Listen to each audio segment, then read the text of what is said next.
Madame, Monsieur, bonsoir et merci de votre aimable attention à Un œil sur l'actualité. Aujourd'hui, nous recevons une éminente personnalité. Avec lui, nous allons faire le tour d'horizon des grands sujets qui font l'actualité ces dernières semaines dans notre pays. Son parti politique a célébré son 8e anniversaire il y a quelques jours, une occasion qui lui a permis de revenir sur effectivement ces sujets d'actualité, notamment la réforme constitutionnelle et institutionnelle dans notre pays, mais également l'affaire des Panama Papers. Nous l'interrogerons également sur le sujet des prix du gaz butane, mais aussi sur la question qui concerne le port autonome de Lomé, vu que lui-même a été directeur général du port autonome de Lomé. Nous recevons donc l'ancien Premier ministre Gabriel Mensang Guéomé Kodjo. Monsieur le Premier ministre, bonsoir. Bonsoir, cher ami. Vous êtes actuellement le président de l'Organisation pour bâtir dans l'Union un Togo solidaire. Merci d'accepter notre invitation. Tout le plaisir pour nous de venir donc sur votre plateau. Alors, je l'ai dit tout à l'heure dans l'introduction que votre parti souffle sa 8e bougie et vous avez organisé à cet effet une rencontre avec la presse et quelques militants et membres de vos fédérations. Nous allons regarder dans ce reportage un point sur ce qui a été fait ce samedi, le samedi dernier. Arrivé sur la scène politique togolaise en 2008, le parti de l'ancien Premier ministre Guéomé Kodjo boucle en ce mois d'août 8 ans d'existence. Occasion pour les premiers responsables de dresser devant la presse et une poignée de représentants fédéraux le bilan du parti. Et un regard jeté dans le rétroviseur fait voir les nombreuses difficultés qui ont émaillé les premières années du parti. Notre formation politique fut, dès sa création, sujette à un ensemble inimaginable et multiforme de vexations, de mauvaises manières caractérisées, ainsi que de fâcheuses méthodes manœuvrées au moyen de tracas, d'embarras, d'adversité, d'encombre, de contrariété et de pression insidieuse. Toutes ces difficultés, le parti réussira à les surmonter pour parvenir aujourd'hui à s'imposer dans le cercle politique togolais comme un parti majeur qui contribue au débat politique. Présente au grand rendez-vous qui engage la vie de la nation, Obu a pris part activement aux travaux de l'atelier du H-Crun. Cette célébration est d'ailleurs l'occasion pour le parti de dire tout le bien qu'il pense de cet atelier. Le H-Crun a réalisé une prouesse en rassemblant en moins d'une semaine des acteurs venus de divers horizons antagonistes en vue de changer leurs réflexions et avis relativement à un certain nombre de réformes urgentes à caractère politique, économique, social et culturel dont l'horizon va au-delà des attentes pressantes de la population. Autrement dit, à Obu, on pense que les travaux du H-Crun offrent une plus grande perspective aux réformes de tous ordres que ne le fait la proposition de loi déposée par l'ANC et l'ADI, proposition de loi dont le parcours s'est d'ailleurs achevé ce vendredi 5 août à la commission des lois de l'hémicycle. Sur le sujet des Panama Papers, Obu est catégorique. Le Togo, notre pays, ne devra en aucun cas offrir son territoire à des hommes d'affaires peu scrupuleux qui défient les lois fiscales du pays d'accueil en disposant des comptes offshore dans les paradis fiscaux. Et pour arrêter l'hémorragie, le parti préconise de mettre en place une structure regroupant des administrateurs financiers du pouvoir central et ceux de tous les démembrements de l'État, les procureurs généraux, les procureurs de la République, afin de concevoir des mesures garantissant la transparence fiscale opposable à toute entreprise à fort potentiel économique établie sur le territoire national. En 8 années d'existence, l'Organisation pour bâtir dans l'Union un Togo solidaire a eu à faire de nombreuses expériences de regroupement avec d'autres partis. Tous se sont soldés par des échecs. Mais Obu continuera d'essayer tout en se préparant aux échéances à venir. Ce 8e anniversaire est placé sous le signe de l'espérance. Alors, Monsieur le Président, le moins que l'on puisse dire aujourd'hui, c'est que le parcours n'a pas été facile pour votre formation politique. Quand vous regardez dans le rétroviseur, qu'est-ce que vous retenez? Je retiens que c'est difficile dans le contexte dans lequel nous trouvons de militer dans l'opposition au Togo. Mais je pense que au fur et à mesure que le temps passe, les choses s'améliorent. Je crois quand même que c'est pas facile d'être opposant, en tout cas dans notre pays. Et peut-être de toute façon aussi dans l'Afrique, parce que avant de venir ici, j'étais avec un Porsche d'une très grande personnalité du monde dans la sous-région. Et puis, quand il me raconte donc tous les tracas que subi du moins son mari, voilà. Donc, Ce n'est pas un phénomène propre au Togo, mais c'est un phénomène que nous pouvons observer ici ou là. Ce n'est pas aisé d'être leader politique de l'opposition en Afrique et au Togo en particulier. Mais le cas de Obu, comment vous l'expliquez? Parce qu'il y a eu d'autres formations politiques qui se sont créées sans heurts. Oui, le cas d'Obu est un peu particulier parce que j'ai longtemps milité au sein du parti au pouvoir, cette rupture-là, l'exil, le retour, l'attentisme de gens qui pensent qu'on peut incarner quelque chose. Ce qui fait que lorsqu'on a créé le parti, on a fait toutes les formalités et on a introduit donc le dossier. Donc pour sa reconnaissance, ça a été rejeté. Nous avons reconstitué le dossier, on l'a envoyé. Mais il y a une disposition de l'article 14 de la charte des partis politiques qui dit que lorsque vous renvoyez encore une deuxième fois donc le dossier, si l'administration ne réagit pas après 2 semaines, il faut considérer donc que le dossier est jugé régulier et que donc la formation politique donc est reconnue. Et donc nous avons évolué comme ça. On nous a laissé, tant bien que mal, donc faire nos meetings, nos manifestations.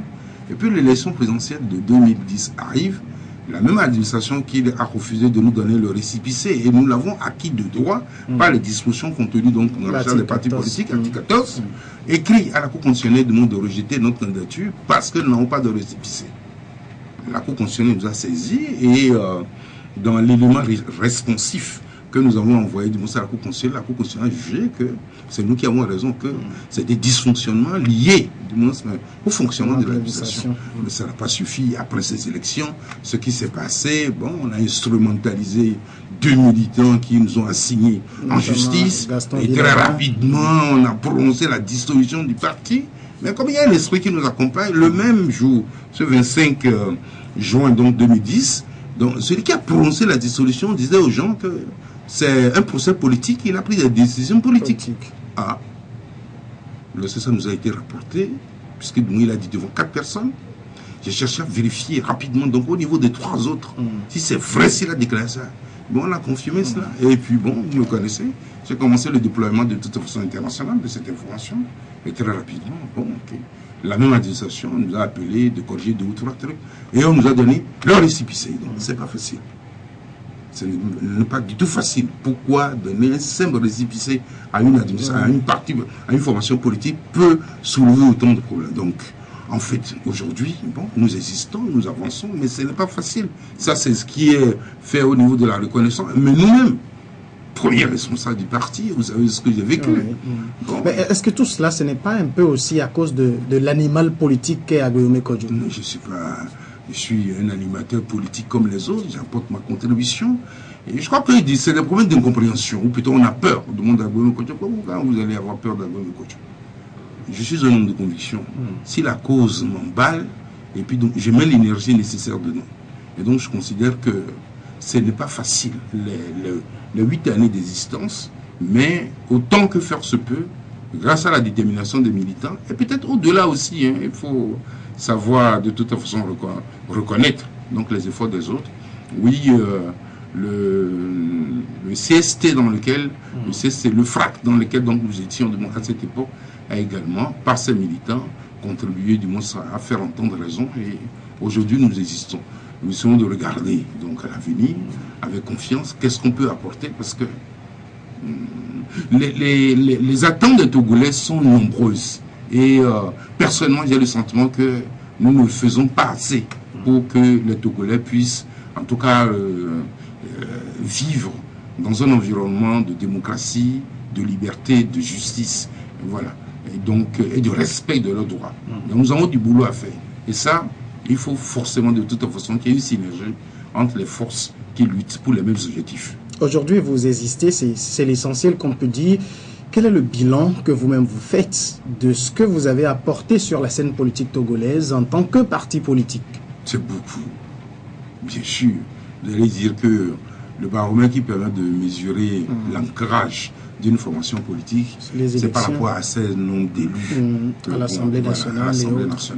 Nous avons participé donc à 2 élections. L'élection d'Obu a été donc l'élection présidentielle en 2010. En 2000, à son propre nom. Je pense quand même que le score que nous avons eu donc, est un score honorable, même si ça a été présenté. Vous étiez arrivé en 4e position. Pardon? En quatrième position à l'époque. Oui, si, en troisième position, si de tout temps, si on considère donc les chiffres officiels qui ont été donnés, mais en quatrième position, si on considère qu'un candidat lui-même doit refaire ses propres suffrages et il a publié pour nous coiffer. Mais dans tous les cas, ce qui est sûr, sur les 7 candidats, pour une première sortie, nous avons de tout temps fait des efforts. Et encore que nous ne sommes pas sûrs que de toute façon la vérité des urnes est passée par là. Si la vérité des urnes était passée par là, je crois que le score était meilleur à cela. Et d'ailleurs même, ceci justifiant cela. Pourquoi de toute façon une formation politique qui naît 2 ans après peut-il réaliser ce score-là? Il vaut mieux de toute façon l'effacer vite, donc du paysage. Ça de toute façon on est au Togo, on sait. Donc, et en dehors de cela, nous participons activement de toute façon au débat qui agite la société. Nous contribuons, nous pensons que ce soit dans les organisations de regroupement comme le FRAC, CST, oui, au but à apporter beaucoup en termes d'idées, en termes de stratégie, en termes de mobilisation, de moi également. Donc, et nous existons, nous posons les vrais problèmes, nous faisons des analyses fines pour éveiller du monde de la conscience citoyenne par rapport à ceci, par rapport à cela. Bon, c'est bien, nous avons fait comment vous appelez ça, une réorientation stratégique en disant que donc les confrontations permanentes n'ont rien donné, au contraire, ça nous a amené de toute façon une pluie de malheur, une pluie de persécution. Est-ce qu'on peut faire autrement? Et donc, nous sommes là-dessus et je peux dire que par rapport à un certain nombre de sujets, nous sommes entendus. Mais maintenant, je ne sais pas si c'est parce que ça speed vite à notre niveau. Nous estimons que de toute façon, le pouvoir ne va pas vite et que de toute façon, hâtez le pas par rapport à certains sujets. Alors, à propos de la réorientation stratégique que vous avez eu à faire au cours de vos 8 ans d'existence, cela amène certains à se dire aujourd'hui que Obu est devenu un parti très proche du parti au pouvoir. Vous savez, les gens, de toute façon, ils sont dans les schémas antérieurs. Les schémas antérieurs, c'est que donc il y a un pouvoir en place et puis quand une opposition qui ça dit, il y a mauvais d'un côté, les bons de l'autre. Oui, oui, qui de manière pugnace percute. Voilà, parce que si votre antenne là-dedans, je me demande à les dénigrer tous un à un, en sortant d'ici, je vais t'applaudir. Mais qu'est-ce que ça apporte aujourd'hui? Nous l'avons fait. Nous l'avons fait. Lorsque nous étions dans des ensembles, dans le gouvernement, nous l'avons fait. Mais nous avons considéré de toute façon que tout ça, c'est pas le problème. Est-ce qu'on peut amener le gouvernement progressivement à reconnaître que ici, là, ça fait mal aux gens? Est-ce que vous pouvez corriger? Je pense quand même que si nous avons ces victoires-là, progressivement, un peu dans le temps, on peut arriver du moins à changer les choses. Mais aller dans la confrontation, du moins ça, avec la haine chevillée, que oui, on m'a fait ceci, vous ne pouvez pas de toute façon faire avancer les choses. Donc, moi, c'est ce que je dis aux gens. Forcément, du moins, entre les formations politiques de l'opposition et le pouvoir, il y a des points de convergence. Ok. Il y a aussi des points de divergence. Est-ce que nous allons attendre? Je vais demander à un militant, à mes proches d'attendre. Lorsque Agbouémé sera aux affaires, vous allez manger. Lorsque Agbouémé sera aux affaires, vos problèmes de tout temps seront réglés. Je crois que le temps qui passe ne se rattrape plus. Que devons-nous faire aujourd'hui pour que le Togolais, en tout cas, n'ait pas peur de l'avenir, pour que le Togolais puisse assouvir quotidiennement de toute sa faim? C'est aussi de toute façon l'une de nos obligations morales et politiques. Et donc, le jugement des tiers, de toute façon, m'importe peu. C'est la fin qui justifie les moyens. Nous verrons, de toute façon, chacun de moi avec sa stratégie, nous verrons qui sera de moi à l'arrivée avant l'autre. Alors, mais en tout cas, quand vous regardez derrière vous, dans le rétroviseur, est-ce que vous vous dites qu'il y a des regrets, il y a des choses qu'on n'a pas bien faites, qu'on aurait pu mieux faire et que nous allons corriger pour l'avenir au niveau de vos activités dans le parti? Non, je ferai de toute façon une analyse d'abord systémique, c'est-à-dire que de moins, mais avec les regroupements, et puis de tout, je reviendrai au niveau de Obu. Je crois que nous avons commis des erreurs. Des erreurs parce que en 2010, le pouvoir a proposé un gouvernement d'union avec l'opposition, tout entier. Nous avons refusé. Le pouvoir a approché individuellement Obu, en proposant une dizaine de portefeuilles à Obu.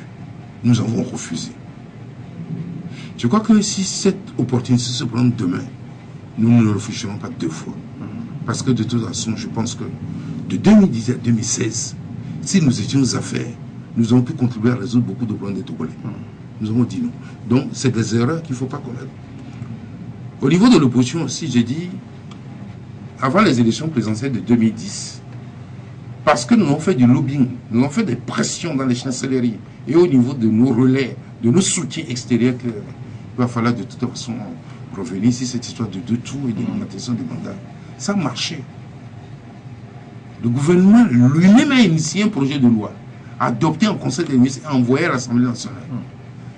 Il aurait suffi que l'opposition parlementaire accompagne tranquillement l'opposition, comment dire, la majorité parlementaire a voté de nous. Il n'y a pas d'exigence formulée. On a commencé par formuler des exigences que oui, nous sommes d'accord, on va voter ça, mais à une seule condition, que le sortant ne puisse pas vouloir chercher à être entrant. Et ça a échoué. On a fourni des arguments. Oui, que les gens qui n'étaient pas motivés à faire les... Oui, n'étaient pas motivés à faire les réformes, mais on leur a fourni des arguments.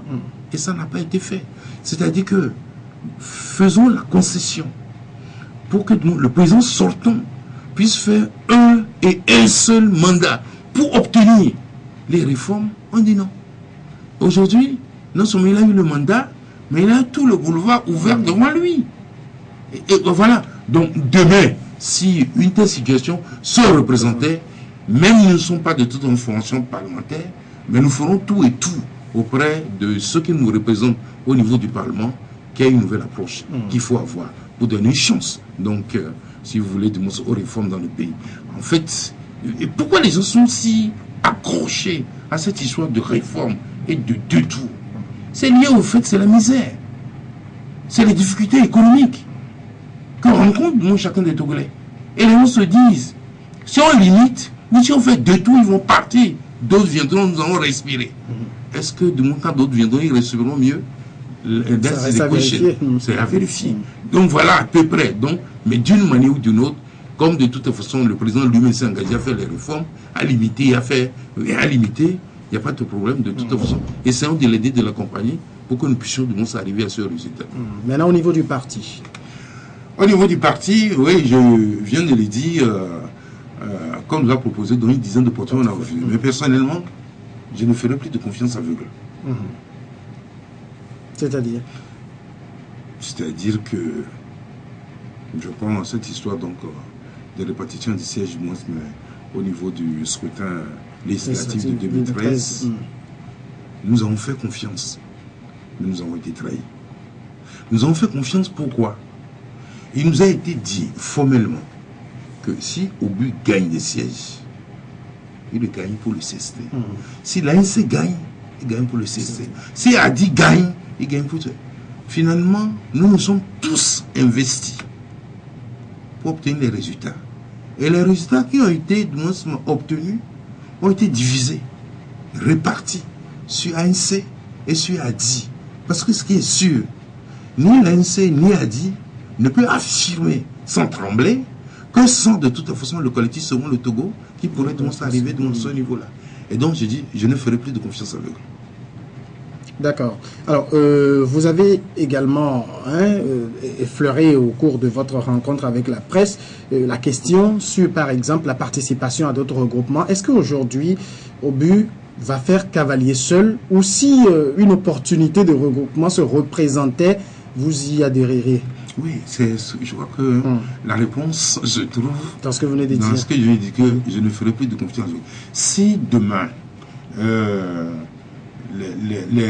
les circonstances l'exigent que nous devons faire une coalition pour aborder un scrutin, de toute façon, rien ne sera négligé. Rien ne sera négligé parce que on ne peut pas, je prends rien que dans la ville de Lomé, on ne peut pas, dans un classement de la ville de Lomé, et mettre devant moi Raja à la 9e place, je vais accepter. Donc c'est pour ça que je dis aucun détail ne sera réglé, ne sera négligé, et que je ne ferai plus de confiance aveugle à qui que ce soit. Mais à défaut, vous feriez cavalier seul? De toute façon, c'est le contexte, du moins qui détermine, les contextes qui détermineront donc la posture que nous aurons. Ce n'est pas facile d'aller seul, de toute façon, dans un... Oui, on n'a pas encore, du moins, atteint l'âge critique qui nous permettra de dire que nous voulons nous affirmer. Mais seul, l'idéal, c'est d'aller dans des regroupements. Parce qu'en fait, le regroupement que je prenais, que CST et Arc-en-Ciel de se mettre ensemble pour aller à ces élections, nous aurons eu la majorité. Parce que unir il va être difficile à unir d'affirmer que du moins face à cette coalition du monde de l'opposition, où il n'y a pas de place, du moins, mais à des snippets où on est tous en grappe, de dire que de toute façon, qu'elle a gagné, qu'elle a la majorité, ça poserait des problèmes. Aussi bien eux-mêmes, du moins ça, l'opinion nationale et internationale. Donc en fait, la force réside dans l'union. Ça et c'est ce que nous avons prôné jusque-là. Et donc... Sans être entendu. Oui, sans être entendu, mais bon, les gens veulent nous entendre, mais si nous voulons nous aligner, de toute façon, c'est ce qu'ils veulent. Et c'est ça aussi qui pose problème. Au jour d'aujourd'hui, l'ANC, comme on a dit, ils sont représentés à l'Assemblée, ils ont 19 députés. Quelle est l'efficacité de ces 19 députés? On aurait pu ramasser plus de sièges si nous avions accepté de faire alliance avec Arc-en-Ciel. Cette dynamique-là aurait pu rassembler beaucoup de choses. Mais bon, ça donne quoi? Ou le fait de dire que non, écoutez, essayons de faire une alliance plus large pour aller aux élections. Non, non, moi ça je peux gagner. Bon, vous allez, on vous dit que vous n'avez pas gagné. Bon, ça apporte quoi? Du temps perdu, et puis il y a des gens qui meurent, et parce que de tout, ils sont angoissés. Bon, ils se disent, mais quand ça va finir, cette affaire-là. Donc, c'est pour ça que la dernière fois, je parlais de remise en cause totale de la façon dont nous avons engagé le combat politique. Il faut qu'on se souvienne de ce que des gens comme Aboibor, Gécris Olympio, Eden Kodjo, Aïva, en tout cas l'opposition naissante, comment de toute cette opposition a fonctionné pour pouvoir avoir un certain nombre d'acquis, notamment la libération de la presse, le multipartisme. Donc il y a une posture, c'est-à-dire que le dialogue, ou du moins oui, le message était unique. Et la base militante également répondait. Aujourd'hui, le peuple a plusieurs messages au niveau de l'opposition. Agboime dit ceci, Jean-Pierre Fabre dit ceci, Apévon dit ceci, Agboime dit je ne suis pas content, ainsi de suite. On ne peut pas aller loin. On ne peut pas aller loin si quelqu'un pense que dans cette cacophonie de messages que nous adressons à l'opinion, que en fait de tout temps qu'ils comprennent quelque chose, que ça les motive de nous soutenir. Je crois que la personne, en tout cas, n'est pas dans le voie. Mais est-ce qu'aujourd'hui, Aboime Kodjo, avec l'aura que vous avez et les titres que vous avez derrière vous, est-ce que vous ne souffrez pas un peu de ce dont souffrent certains politiciens au Togo, c'est-à-dire quand ils reviennent du camp d'en face, chez eux, dans l'opposition, ne leur fait pas confiance? Regardez tout autour de nous. Si le Burkinabé de tout temps avait cette mentalité-là, Roch Kaboré ne sera pas président de la République. Macky Sall non plus. Macky Sall non plus. Et puis je vais vous dire ceci. Moi, la première sortie que moi j'ai eu à faire en tant que président de l'Assemblée nationale pour aller au Canada, je crois que c'est une assemblée parlementaire francophone, Roch était aussi du moins à cette réunion, mais il était venu avec le statut de vice-président. Je n'en dirai pas plus. Le problème, c'est que on voit la vérité en face.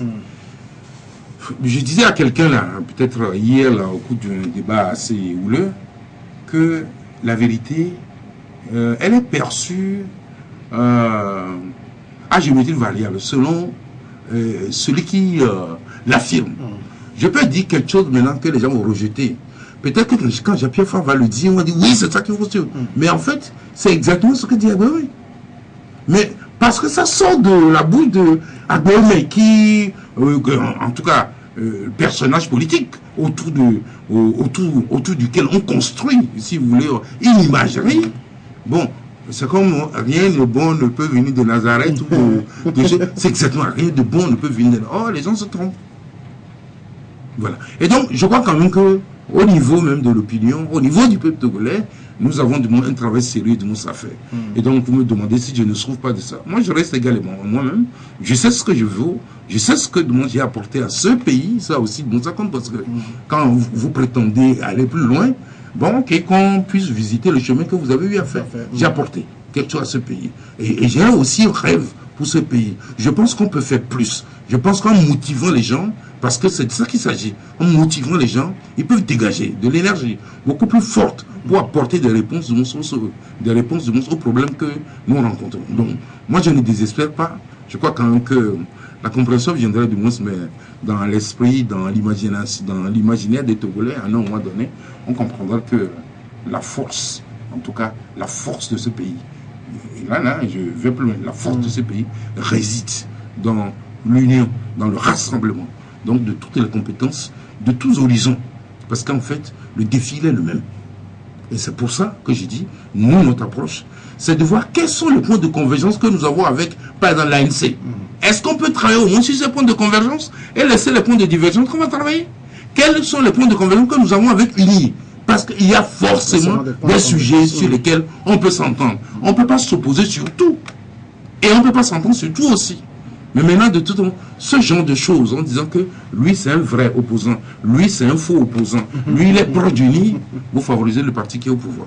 Ils vont continuer puisque vous-même, vous divisez. Au lieu de tout temps, qui cherche à vous diviser de toute façon pour prendre le dessus, vous faites le boulot pour eux. Est-ce que ce n'est pas un peu pour régler tout cela que certains en appellent à des états généraux de l'opposition? Nous l'avons tenté de toute façon en 2015. En tout cas, c'est une initiative que Fulbert Tissot donc, a initiée, mais ça n'a pas prospéré. Mais je pense, quand je parlais tout à l'heure de remise en cause donc, de la manière donc, de faire la politique, de notre manière de voir les choses, c'est aussi de toute façon implicitement un appel à, du moins, à une évaluation de la situation, à un état des lieux. Est-ce qu'on peut faire autrement? J'ai lancé un appel aussi la dernière fois en disant que, au cours d'une émission, en disant que, à Fabre, que nous l'acceptions de gré ou de force. Tu es dans une posture de leader de l'opposition aujourd'hui. Depuis que ce statut t'a été conféré, mesure le temps et mesure de tout temps les actes que tu as posés. Tu n'es pas leader de l'opposition en l'air. C'est parce qu'il y a une opposition que, par de ta représentation à l'Assemblée nationale, on t'a donné le titre de leader. Est-ce que tu as cherché à les rencontrer, les bons et les mauvais? Fort est aujourd'hui président de la République. Il est président de la République pour ceux qui ont voté pour lui et ceux qui n'ont pas voté pour lui. Il est président de la République pour ceux qui le soutiennent et ceux qui le combattent. Donc, tu es leader de l'opposition, tu l'es pour tes amis qui sont dans l'opposition et tes adversaires qui sont dans l'opposition. Mais vous devez dialoguer. Parce qu'en fait, demain, il va falloir que tu fasses le bilan. Qu'as-tu fait de ton statut? Et donc, ça aussi, il n'y a pas de dialogue. Nous devons aider même pour que de toute façon la crise qui divise aujourd'hui, dont le cas, puisse trouver un dénouement. Parce que aussi, c'est un maillon qui manque de toute façon à la chaîne de l'opposition. Voilà, si vous voulez, de toute façon, moi, mes avis sur ce genre de choses, ça me désole de voir que les choses qui sont simples, les gens ne comprennent pas, les dénigrements de toute façon dans les réseaux sociaux, on raconte de n'importe quoi. Mais je dis, ça me désole, parce que les problèmes sont entiers, parce qu'il va falloir quand même un jour qu'on arrête tout ça et qu'on mette le pays au travail. Il faut travailler. Voilà mon analyse, ma vision de la chose. Donc, mais bon. Alors, dernière question sur le sujet. Quelles sont aujourd'hui les perspectives de Obu? Comment vous regardez l'avenir? Nous l'avons dit, nous regardons l'avenir avec espérance. Parce que d'une manière ou d'une autre. Est-ce que les Togolais n'ont pas trop espéré? Parce qu'aujourd'hui, tout le monde dit, bon, ça va aller, mais ça ne va pas. Non, si, ça va aller. Ça va aller. Je vous ai dit la dernière fois, de toute façon, il ne faut pas faire de l'auto-bashing, convoquer les esprits mauvais sur ce pays. Et que, selon ce que nous avons entendu des experts étrangers qui sont venus travailler avec nous au HCON, que notre situation n'est pas aussi désespérante ou irrémissible. Donc, je pense que le matin, quand nous regardons dans la glace, disons que ça va aller. Voilà, ça va aller. Et donc, les choses vont pouvoir de toute façon, à mon avis, évoluer. Donc, quelles sont du moins nos perspectives. Oui, nous pensons que demain, s'il y a des élections donc locales, donc beaucoup de militants, beaucoup de nos candidats vont investir donc les conseils municipaux sur l'ensemble du territoire national.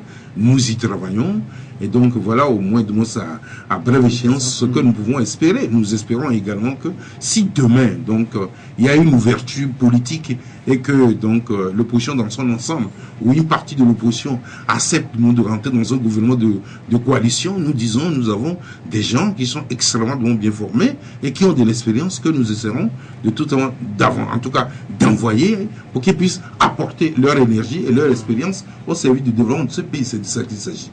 Les Togolais ont envie de manger, ils ont envie d'avoir leur petit confort. Est-ce que nous sommes capables de trouver le voisin moyen d'offrir de moins cette perspective-là? Je crois que c'est ça l'enjeu. D'accord. Merci, Monsieur le Président, pour cette introduction. C'est vrai que le sujet qui va suivre, vous venez de l'effleurer. Il s'agit de la question donc des réformes constitutionnelles et institutionnelles. On sait que sur le sujet, l'ANC et l'ADI ont déposé une proposition de loi qui a été rejetée par la Commission des lois de l'Assemblée nationale. D'abord, est-ce que vous êtes aussi un ancien parlementaire? Est-ce que ça vous paraît normal? Est-ce que ça fonctionne comme ça, qu'on dépose un test pour étude et que la Commission, sans faire le travail préalable pour le transmettre à la plénière, décide de l'arrêter?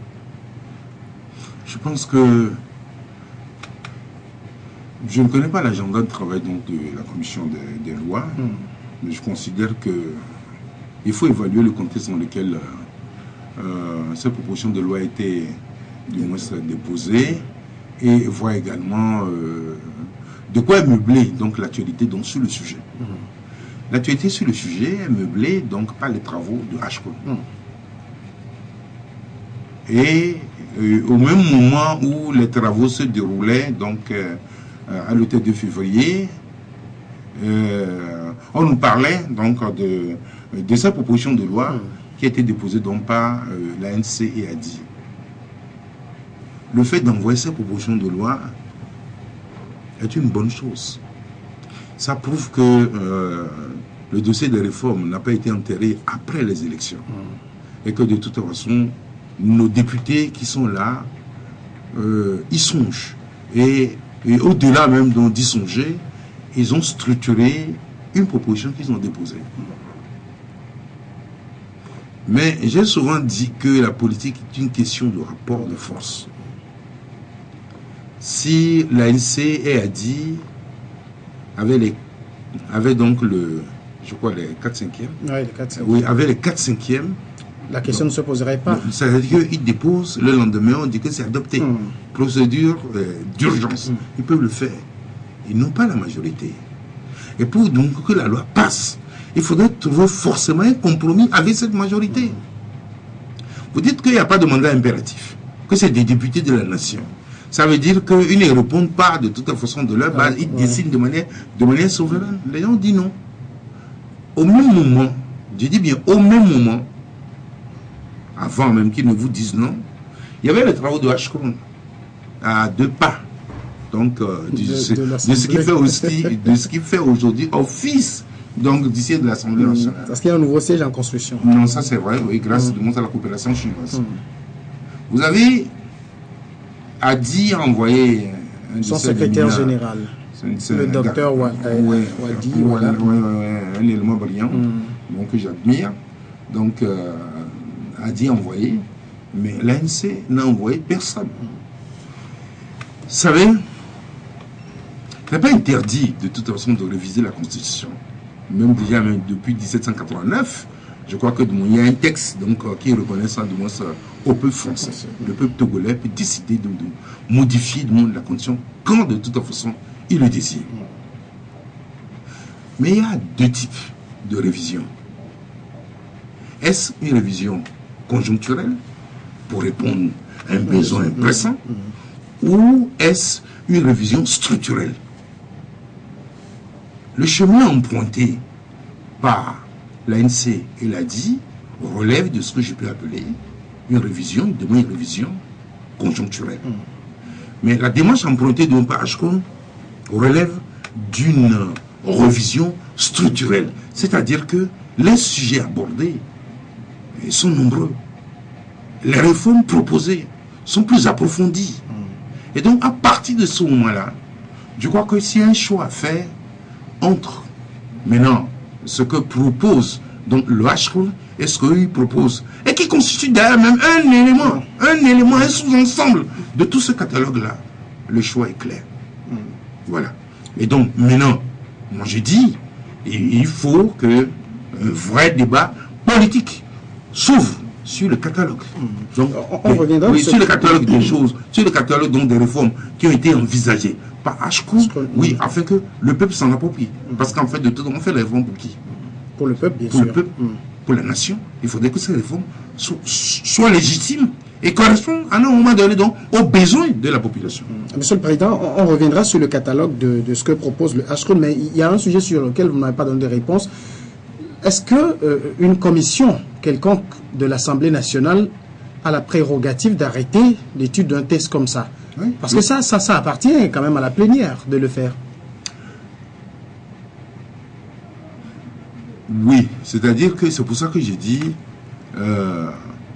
je ne connais pas l'agenda de la commission. Si l'agenda et si la commission a beaucoup de projets de loi et que donc la commission estime que ça relève de la diversion, du temps perdu, la commission peut arrêter et saisir de toute façon le président de l'Assemblée nationale. Mais maintenant, ce que vous et moi, nous ne savons pas, si la commission de toute façon a arrêté et demande l'étude donc de la proposition. Oui, l'étude au fond de la proposition de loi, c'est sûr que de toute façon, il y a des raisons que la commission a évoquées dans une lettre ou dans une correspondance. Parce qu'ils ont le groupe parlementaire UNIR a envoyé un communiqué dont notre rédaction a eu copie, où UNIR estime que dans un contexte où le H-CRUN a déjà fait un travail plus vaste, il n'est pas opportun d'envisager une modification partielle d'une constitution sur laquelle de toutes les façons on reviendra. Mais là, est-ce que ce n'est pas placer une institution ad hoc au-dessus de la représentation nationale? Non, c'est-à-dire que l'Assemblée nationale, de toute façon, s'est dessaisie, à la limite, c'est de ça qu'il s'agit, s'est dessaisie donc de l'étude au fond donc, de cette proposition de loi. Pour autant, H-CON, qui n'est pas de toute façon une institution constitutionnelle, ne peut supplanter, à mon avis, une commission parlementaire. Ici, c'est que H-CON a fait un boulot, comme je l'ai dit, beaucoup plus large, structurel. C'est vrai qu'il embrasse plusieurs problèmes de la société. Et donc, oui, ça, vous aussi, vous êtes dans la société, vous écoutez de toute façon, vous suivez les informations. Quand vous voyez l'ampleur du travail que propose donc le H-CRON, donc à cette commission qui va venir, qu'on attend, vous dites que ça sert à quoi? Puisque d'une manière ou d'une autre, comment je dirais, vos préoccupations sont prises en compte déjà. Et je ne sais pas si c'est vrai. Le président donc du groupe parlementaire uni dit que non, allons-y, on va vers une 5e république. Vous n'avez pas entendu ça? Je reprends. Je dis, le président du groupe parlementaire dit que nous allons vers une 5e république. Donc en fait, vous voulez modifier encore la 4e république? Nous ne sommes pas sur la même longueur, donc, puisque nous sommes déjà dans la revue de demain. Alors justement, on va approfondir tous ces sujets. Mais si j'ai pris ma tablette, c'est parce que sur Facebook, il y a des questions que des internautes vous ont envoyées. Non, ils n'ont qu'à poser la question. Et que je vous poserai à l'instant. Ouais. Alors, vous avez participé vous-même aux travaux du H-CRUN. Et il y a une chose qui est constante, c'est que tous ceux qui sont sortis de ces travaux affichent un optimisme assez grand, y compris vous-même, Monsieur le Président. Sur quoi est-ce que vous fondez cet optimisme-là? Je crois que ça fait très longtemps, depuis la conférence nationale jusqu'à ce jour, il n'y a pas eu un débat aussi profond. Il n'y a pas un débat aussi profond sur tous les sujets. Il n'y avait pas un sujet tabou. Et puis en fait, nous avons eu de grandes émotions dans cette salle. En y revoyant Monseigneur Pojoro, et Francis, Maître Kofigo, Chandegli, Aoumezounou. Je crois que pour ceux qui ont participé à la grande messe de la conférence nationale dite souveraine, c'était la même salle. C'est la même salle, même si les décors ont changé.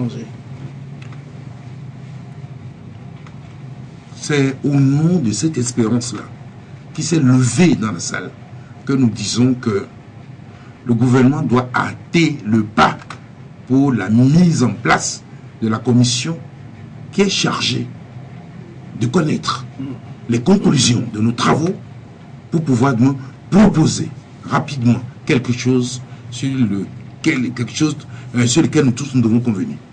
Alors, on sait que depuis la conférence, ça doit faire le 23e ou 24e dialogue, alors que par exemple, chez le voisin béninois, ils ont fait également la même conférence. C'est sur eux que nous avons copié. Ils n'ont eu après que 2 rencontres. Non, là, je vous arrête. C'est pour ça que les professeurs d'université nous ont parlé de contextualisation. La conférence nationale a été inventée par Kérékou et ses esprits brillants pour résoudre un problème ponctuel qui se pose au Bénin. C'est-à-dire que le diagnostic médical, politique n'était pas le même. Financier, social n'était pas le même. On a copié et on a voulu faire comme le Bénin.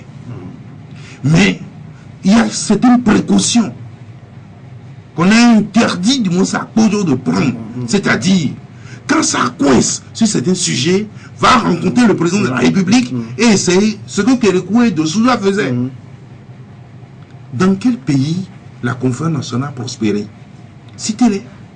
Le Tchad, Pas du tout. le Bongo, et, comment je dis, et Gabon, et Congo-Brazzaville, et Niger, nulle part. Il n'y a que le Bénin. Il n'y a que le Bénin.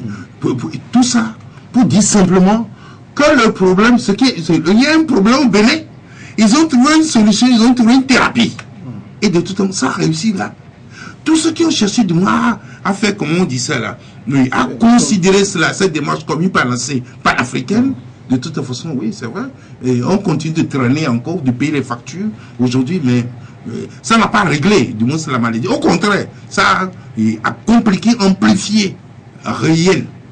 Mais pour autant, c'est un grand mouvement, une grande rencontre. Mais malheureusement, et comment je dirais, des extrémistes, du moins on fait échouer du moins cette conférence. C'est ça. Il faut échouer cette conférence. Parce que nous tous, moi j'étais jeune ministre de la jeunesse, mais nous y croyons. On croyait fortement qu'on allait accoucher une nouvelle, comment on dit ça, un nouveau contrat social. On y croyait. Mais quand ils ont commencé par faire des télévisions avant, les gens de tout le monde qui venaient du monde, comment je dirais, m'envahir du monde à la maison pour que je leur donne l'accréditation, parce que nous étions 2 à offrir l'accréditation. Iou, du côté de l'opposition, et Agbeomé, du côté du pouvoir. Bien sûr, Iou, ça doit être un Inévi, du monde qui a délégué de mon pouvoir à ce niveau, bien sûr, avec l'accord de l'opposition. Et moi, c'est Baké qui a des délégués. C'est-à-dire qu'il faut 2 signatures pour être délégué. Si vous voulez rentrer dans la salle, si vous prenez la signature de monsieur l'opposition, vous allez prendre la signature, oui. Et tous ces gens, quand ça a tourné, et puis bon, ils sont devenus des gens méconnaissables, des loups qui criaient. Non. C'était un moment historique pour le pays. Des gens, aussi bien du côté du pouvoir comme du côté de l'opposition, voulaient faire de grandes choses pour le pays. Les gens sont venus avec grandes idées, mais la salle a été dominée par, de toute façon, les extrémistes. On ne peut pas le nier. C'est réaliser les cassettes. Et il m'arrive de temps en temps, quand vous dites que oui, il a pleuré, il a dit qu'il travaillait pour un chef d'État. Oui, vous n'avez pas entendu qu'il y a... Je ne suis pas ministre. Oui, je suis de l'Intérieur. Oui, qu'il travaille pour un chef d'État. Vous n'avez pas dit que je travaille pour mon pays. Les gens ont coupé. Je regarde. Et puis bon, je me dis, bon, ça fait partie de l'histoire. Mais d'accord, si je vous pose quand même la question sur la multiplicité des rencontres inter-togolais, c'est parce que ça en fait quand même beaucoup. Oui, et on n'arrive jamais à trouver la solution. Non, je crois quand même que les rapports n'étaient pas si distendus et méfiants comme ça avant la conférence nationale. Quand vous dites que devant les accords ne lit que les signataires, si nous prenons aujourd'hui, on va s'amuser. Hein. Bon, j'ai dit à mes amis de l'opposition que c'est pas mon idée.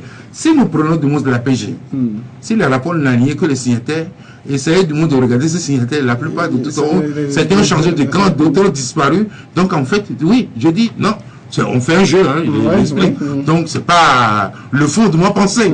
Mais ce qui a signé là, si les accords ne liaient que les signataires, et donc ce qui a signé,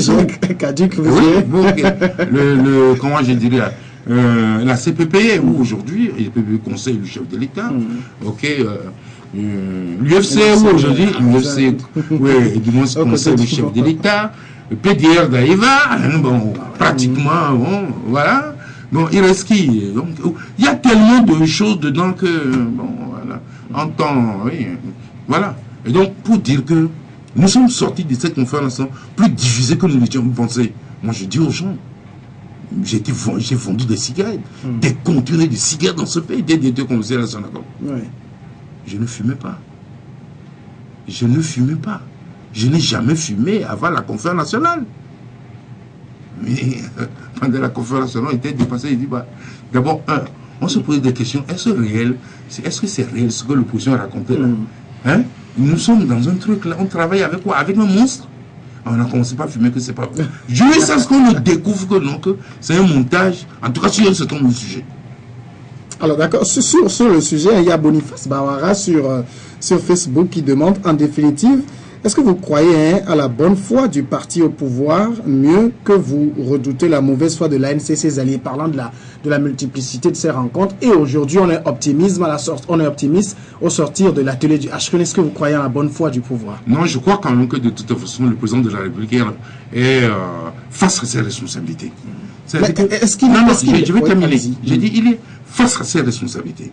Si l'espérance qui s'est soulevée à la salle Fazero, ou au thème des travaux de HCO, que cette espérance-là ne trouve pas une tradition matérielle dans les semaines, dans les mois à venir, je crois quand même que de toute façon, quel jugement de tous les Togolais vont porter sur lui. Donc c'est pour ça que je dis, il est au pied du mur, il va le faire. Et de toute façon, j'ai des gens autour de lui, j'ai dit, mais vous faites quoi? Il dit non, que ça se prépare. Je pense qu'il va le faire. S'il ne le fait pas, et je dis bien que la révision qu'il propose est une révision donc structurelle. Ce n'est pas un truc conjoncturel pour répondre à choses. On n'a pas une élection demain pour dire que de pour une limitation qu'il faut faire. Mais ce que le gouvernement propose, et je dis, c'est structurel, c'est approfondi. J'étais là. Bon, il y a un certain nombre de choses de toute façon qu'on ne peut pas dire politique, et comment dire, que politiquement correct, on ne peut pas affirmer ici. Mais quand au Togo aujourd'hui, on pose le problème de la prise en compte des identités tribales et ethniques dans la gouvernance. Je crois que si on règle ça, 90% des Togolais de toute façon se sentiraient heureux chez lui. Est-ce que vous pensez que le chef de l'État est plus face à ses responsabilités, à l'histoire aujourd'hui, qu'il ne l'a été en 2006 à la signature de l'APG? Le contexte n'est plus le même. En 2006, c'est normal qu'il soit frileux par rapport à tout ce qui s'est passé. Au jour d'aujourd'hui, il s'affirme comme chef d'État, donc ayant la capacité de maintenir la cohésion nationale, la paix, et également de faire rayonner son pays à l'extérieur. Et par rapport à tout ce regard extérieur, qui impose aussi un certain nombre d'obligations, il doit faire extrêmement attention par rapport à cette espérance, de toute façon, qui naît à l'intérieur. Parce qu'à la limite, de toute façon, on peut dire du monde qu'il obtient plus de légitimité à l'extérieur qu'à l'intérieur. Et que cette espérance qui naît, je crois qu'il faut rapidement qu'il la canalise et qu'il lui donne corps pour donner confiance à son peuple, à des gens qui attendent, qui veulent faire quelque chose de grand et laisser derrière lui quelque chose de grand pour de toute façon, en tout cas, que l'histoire ne soit pas trop sévère avec lui. En tout cas, sur Facebook, Boniface Bawara parle de la mauvaise foi de l'ANC et ses alliés, parce qu'aujourd'hui, si le chef de l'État devait faire une modification constitutionnelle ou institutionnelle, ça doit passer par l'Assemblée, s'il n'opte pas pour la voie référendaire. Excellent. UNIR n'est pas majoritaire non plus, ne peut pas à lui seul faire ces réformes-là, parce qu'il faut 72 députés pour avoir les 4/5e. Est-ce qu'il pourrait y avoir une mauvaise foi du côté de l'ANC qui bloquerait les choses aussi là? C'est une prêtée de mauvaises intentions, moi ça, à Jean-Pierre Fabre et à son parti, en disant qu'il souhaiterait que nous restions dans le statu quo pour que, une fois que les caprices ou de moins un heureux hasard du destin les conduisent donc au pouvoir, qu'ils puissent eux aussi de toute façon rester dans un contexte qu'on dénonçait hier, mais qui de toute façon n'est pas mauvais, du moins pour ceux qui en profitent ou ceux qui y sont. Donc, mais je pense que ils n'ont pas, en tout cas, ils n'ont pas l'intention donc de bloquer les choses, mais c'est manque d'expérience et manque de stratégie, donc qui ont fait que nous n'avons pas pu, du moins, obtenir la limitation des mandats et les 2 tours avant la présidentielle d'avril 2015. Oui. Alors sur le sujet, il y a Jean Lodonou qui pose une question. Il dit, pourquoi vous tous politiciens vous attaquez-vous à l'ANC comme si ces errements empêchaient RPT Unir à mettre, je lis sa phrase, à mettre en œuvre son programme de société? Non, moi, je suis, moi et ma formation politique, nous étions en courroux, oui, ça, contre l'ANC et Jean-Pierre Fabre, parce qu'on ne peut pas faire un travail ensemble. Et vous allez confisquer les résultats en disant, même au niveau du gouvernement, les gens considèrent que non, c'est pas ça. Parce que donc eux, s'ils étaient en tout cas à la place d'autres formations qui étaient membres du collectif Sauvons le Togo, ils devraient aller réclamer leur dû, du moins à l'ANC, parce qu'ils touchent quelque chose. Hein? Ils touchent quelque chose des finances publiques, pas leur représentation à l'Assemblée nationale. Nous n'avons pas voulu faire de polémique en dehors de petites piques qu'on l'envoie de temps en temps. Nous n'avons pas voulu, parce que si vous allez à la Cour constitutionnelle aujourd'hui, l'ANC n'a pas été aux élections. Bon, le pouvoir aussi s'accommode ça parce que bon, il ne veut pas avoir trop de problèmes, mais sinon, le pouvoir de toute façon devait être le premier à arrêter cette imposture. Mais je dis, nous avons fait le deuil de ce qui nous est arrivé. Nous avons fait le deuil de ce qui nous est arrivé. Moi, et sur vos réseaux sociaux aussi, je ne suis pas à l'Assemblée nationale parce que les populations de Yoto n'ont pas voté pour moi. Mais vous avez suivi les gens entre Jean Kissi et puis le porte-parole de l'UNIR pour ces élections locales. Que lorsqu'on a volé le siège à Goyome Koudjo et on vous l'a donné, pourquoi vous n'avez pas refusé? Moi, quand je prends le truc de ce qu'on a fait au niveau de HCOM, on parle maintenant d'un tribunal électoral. S'il y avait un tribunal électoral, mais j'aurais saisi le tribunal électoral, on m'aurait donné le siège puisque je l'ai effectivement gagné. Je l'ai effectivement gagné. Voilà. J'ai au moins gagné mon siège. On ne me l'a pas donné pour des raisons multiples. Nous étions informés avant le scrutin. Quand Patrick Lawson est venu dire en pleine plénière qu'il a rencontré un baron de régime qui dit avant les élections qu'on fera tout et tout pour qu'Agomé ne soit pas ne soit pas élu dans le Yoto. Nous le savions avant. Donc, avant que la déclaration ne se fasse sur une des chaînes de radio ici, qu'on a voulu le ciel d'Agomé. Vous comprenez? Mais tout ça, ça appartient à l'histoire. Mais il faut qu'on le sache. Alors quand on dit que non, il n'est même pas arrivé de moi se faire élection à Agomé dans le Yoto.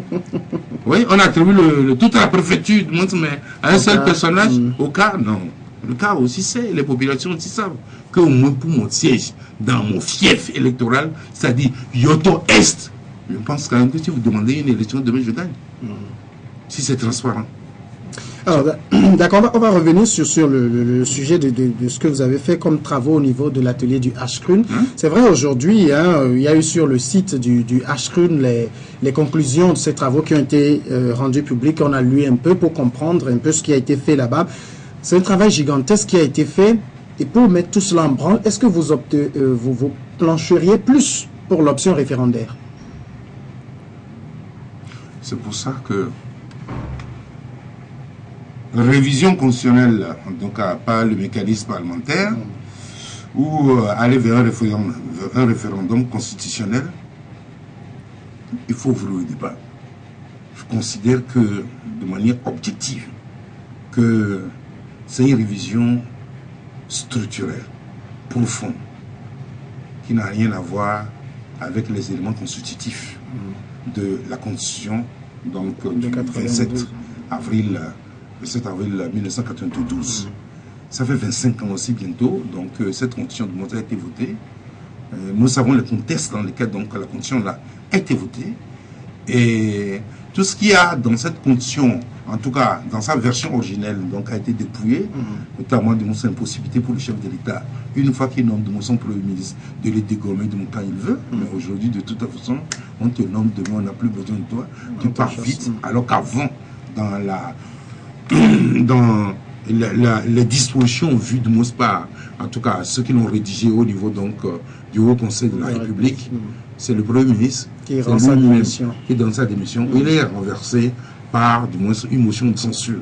Et c'est ce que Adeboli, sous du moins l'égide de cette constitution, avait connu. Vous voyez? Donc tout ça, on a enlevé plein de choses.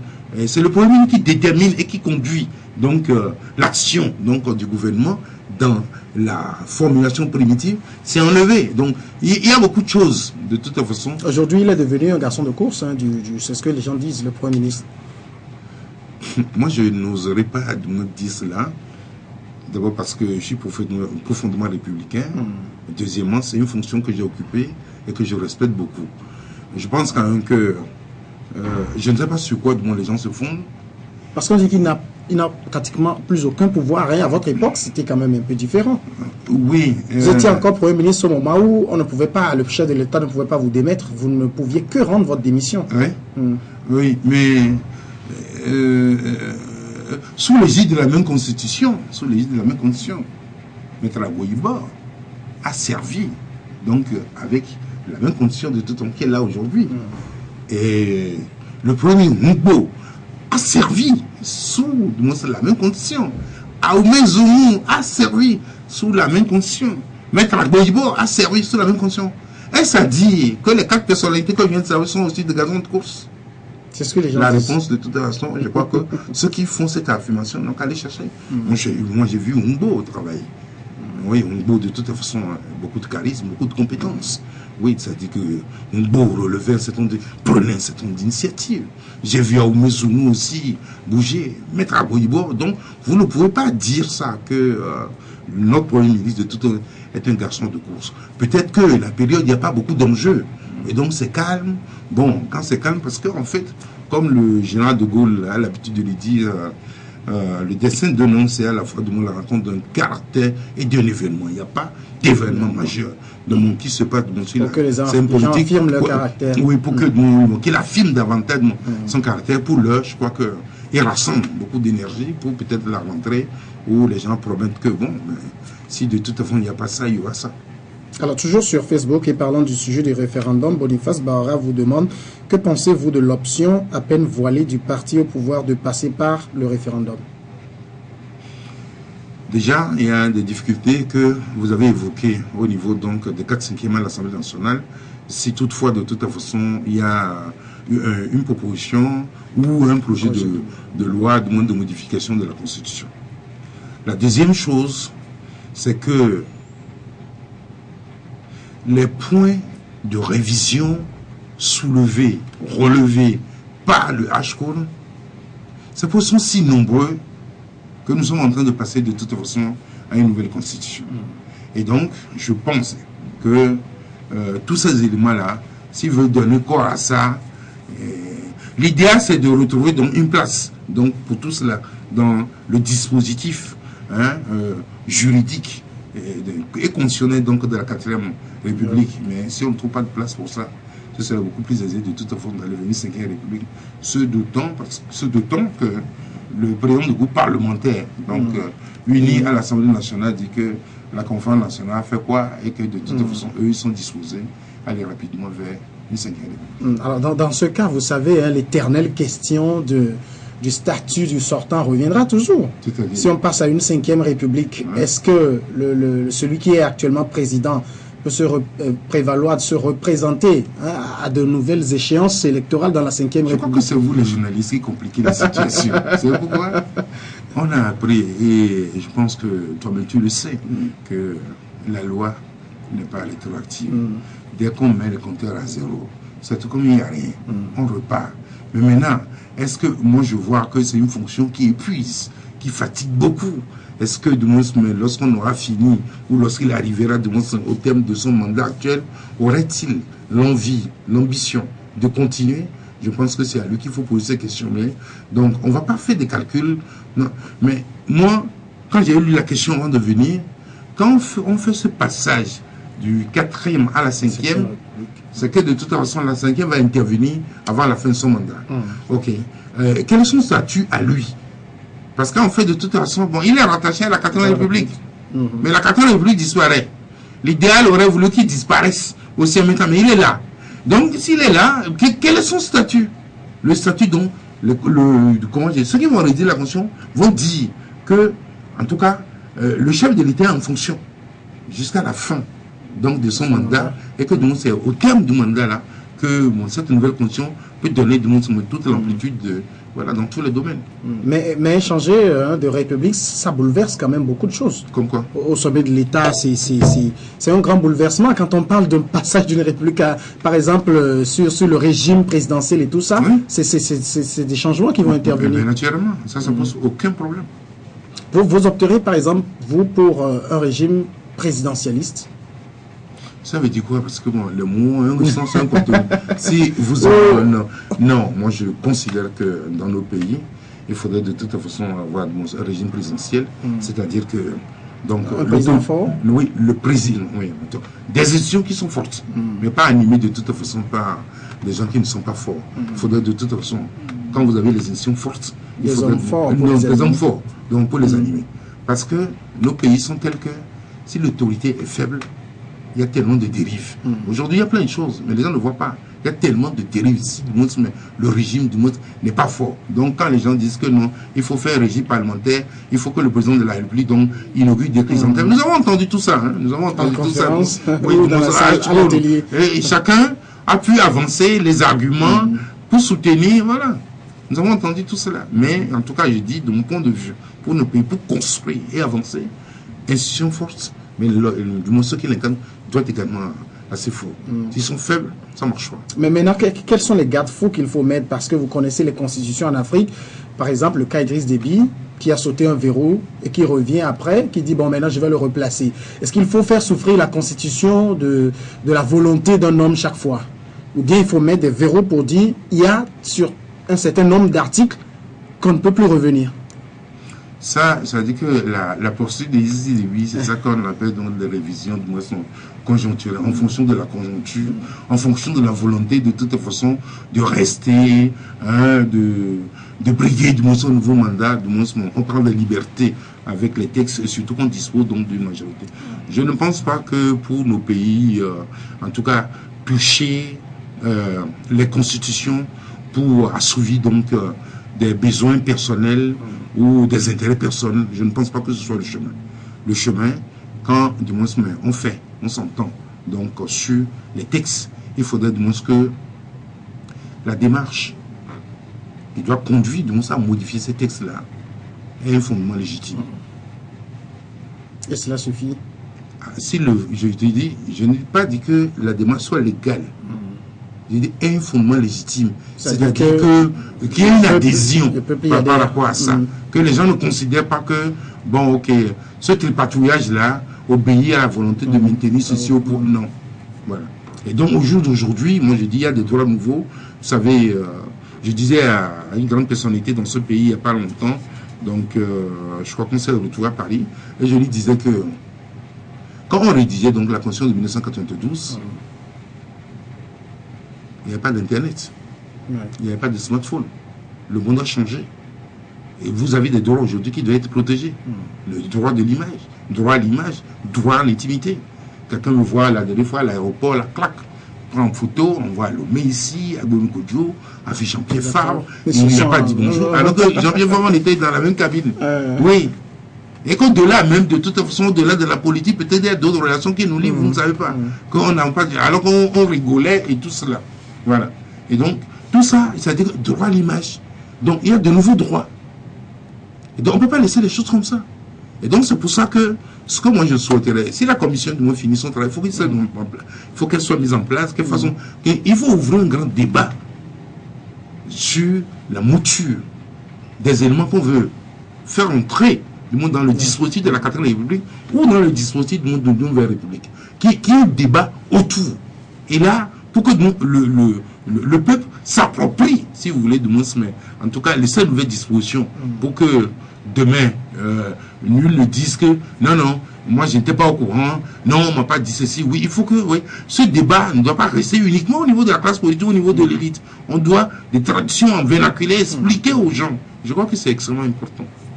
Merci, Monsieur le Président. On va passer au troisième sujet qui doit vous concerner hautement parce que ça touche un peu votre milieu. Il s'agit de cette affaire de Ouassem. D'abord, vous écoutez un peu ce que subissent les populations avec cette cette société-là une réaction? Et c'est pas seulement nos parents qui vivent dans le milieu seuls. Il m'arrive de me rendre au village. Jusqu'à l'entrée de Tablebo, tout va bien. Mais de Tablebo, pour aller dans mon village, à peine une dizaine de kilomètres. C'est comme si on a fait passer ma voiture. Elle est blanche aujourd'hui. Elle était verte hier. C'est comme on a fait passer ma voiture là. Je ne sais pas. Dans un désert. Dans un désert de poussière. Non, de toute façon, il y a quelque chose à faire. Je pense que nous avons suffisamment sensibilisé le pouvoir que il faut faire quelque chose pour au moins apaiser du moins les populations. Les gens sont là comme bon, ils viennent exploiter quelque chose, ils n'ont rien à voir avec la population. Je pense que nous voulons des entreprises citoyennes qui, lorsqu'elles sont dans un milieu, au-delà de leurs objectifs économiques, financiers, objectifs de compétitivité, de productivité, de rentabilité, on regarde. Donc, par respect au milieu dans lequel ils évoluent. Et ça, est-ce que c'est pas à l'État de fixer ces règles-là? Je crois que c'est pour ça que la dernière fois, j'ai dit qu'il faut reviser les cahiers de charges. L'État a fixé, mais en fait, de tout temps, quand les gens ont commencé, ils ont pris des habitudes et tout ça, et puis l'État également, avec ses occupations de mon quotidiennes, donc il n'y a pas une surveillance donc, de tous les instants donc, de ces sociétés donc, qui viennent exploiter nos mines. C'est pas aussi un peu parce qu'il y a un conflit d'intérêts, parce que même ils ont des actions, qu'ils ne veulent pas trop se mêler de ça, au risque de faire entorse à leur propre gain? Je ne crois pas. Parce que, à ce que je sache, à l'ouverture de Wassem, il n'y avait pas de demande d'ouverture de capital. Voilà. N'oubliez pas, parce que il faut rendre donc à la vérité l'hommage donc qui lui est nécessaire. Il fut au moment, certains responsables politiques de ce pays avaient demandé le démantèlement de cette usine qu'on devait vendre en pièces détachées. N'oubliez pas aussi du moins que ce projet-là est un projet tripartite. Togo, Ghana, Côte d'Ivoire. Bon, ok. Et ce qui s'est passé en 1993, par rapport donc au RPT dans la sous-région, où on n'a pas eu beaucoup de suffrages. Et pourquoi? Oui, parce que les gens considèrent que vous les avez abandonnés en ne cherchant pas la réhabilitation donc, de la CIMAO. C'est fait. Voilà. Donc, ça devait créer plus d'emplois pour les gens du milieu, pour le pays. Ça devait améliorer les conditions de vie de toute façon des Togolais et du milieu. Bon, de toute les résultats sont là aujourd'hui. Moi, de toute façon, ce que je demande au gouvernement, c'est de rester ferme, de vérifier combien Wassem donne au trésor public. Et puis, de toute façon, les gens sont accusés d'être un vecteur des évasions fiscales. Je crois que si eux-mêmes considèrent qu'ils sont propres, nous ouvrons donc une enquête. Et si au terme de l'enquête, on ne trouve rien donc qui les encable, je crois qu'ils seront lavés. Eux-mêmes seront propres. Ils pourront mieux s'affirmer. Donc, dans cette affaire, si quelqu'un doit demander, venez nous vérifier, venez nous contrôler, je crois que c'est la direction de Wassem elle-même. Et je souhaite quand même cette clarification pour que, de toute façon, leur image soit rétablie. Parce qu'ils sont considérés aujourd'hui, de toute façon, comme des imposteurs, des gens qui créent de la pauvreté dedans. Parce que, n'étant pas de moins une entreprise citoyenne, bon, ok, le sort des Togolais, la misère des Togolais, la pauvreté au quotidien des Togolais, le délabrement du milieu, de toute façon, ce n'est pas leur problème. Je pense que dans leur propre intérêt, qu'ils demandent de toute façon donc qu'une information judiciaire soit ouverte et qu'on découvre et qu'on apporte la preuve que tout ce qu'on a dit, qu'ils ont dans les paradis fiscaux, c'est faux, qu'ils n'ont pas de sociétés offshore, c'est faux, et que de toute façon, par rapport au fisc, que depuis 20 ans, que de toute façon, ils ont payé jusqu'au dernier centime. En ce moment-là, nous serons tous là à les applaudir que voilà une entreprise citoyenne. Mais pour l'heure, je pense quand même que les soupçons donc, qui pèsent donc, sur eux sont assez lourds et que de toute façon, il leur appartient de prendre, de faire, en tout cas de prendre les initiatives nécessaires pour rétablir leur honorabilité. Mais dans tous les cas, l'État devait faire ce que je propose à l'État. Donc on fait toute une série de batteries de propositions. Alors, on sait que vous, hein, vous en êtes pour beaucoup dans la réhabilitation de Ouassem. Ça c'est clair. Est-ce que vous avez des actions à Ouassem? Jamais. Jamais. C'est-à-dire que ce n'est pas que la gouvernement dispose des actions qui les a vendues après ou qui les a cédées après. Jamais. Mais je vais vous dire ceci. Lorsque sur une entreprise pèse des soupçons d'évasion fiscale, tous ceux qui ont été hommes politiques, qui disposaient d'un mandat social, qui ont des actions là-bas, doivent se retirer. S'ils ne se retirent pas, ça veut dire simplement qu'ils se sont mis avec des gens qui de tout temps contribuent à la souffrance et à la pauvreté du monde des Togolais. Je reprends. Je dis bien, dans l'actionnariat aujourd'hui, on peut trouver des gens qui avaient un mandat, du moins public, hier. Aujourd'hui, ils n'ont pas, mais ils sont dans l'actionnariat. Ils ne peuvent pas y rester. S'ils y restent, ça veut dire qu'ils ne défendent pas les intérêts togolais. Si c'est prouvé que l'entreprise, de toute façon, en tout cas, est coupable donc d'évasion fiscale, donc ils n'ont pas leur place là. Et donc, ceux qui ont des mandats, ceux qui ont eu un mandat public et qui sont actionnaires, ils doivent se retirer. Parce que si Ouassem, de toute façon, procède donc à des évasions fiscales, est coupable d'évasion fiscale, de contournement, donc de réglementation, quelqu'un qui dit qu'il défend les intérêts des Togolais et qu'il est dans cette actionnaire, de toute façon, n'est qu'un imposteur. Alors, vous avez été Premier ministre entre 2000 et 2002. Est-ce que vous avez reçu 10 millions de Ouassem chaque fin d'année? Vous savez, la question a été posée la dernière fois.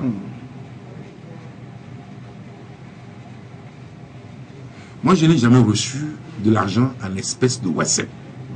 J'ai reçu des cadeaux. Mais comme on est dans le milieu, donc on a entendu que ces cadeaux-là, bon, ben, c'est les cadeaux, bon, relativement élevés.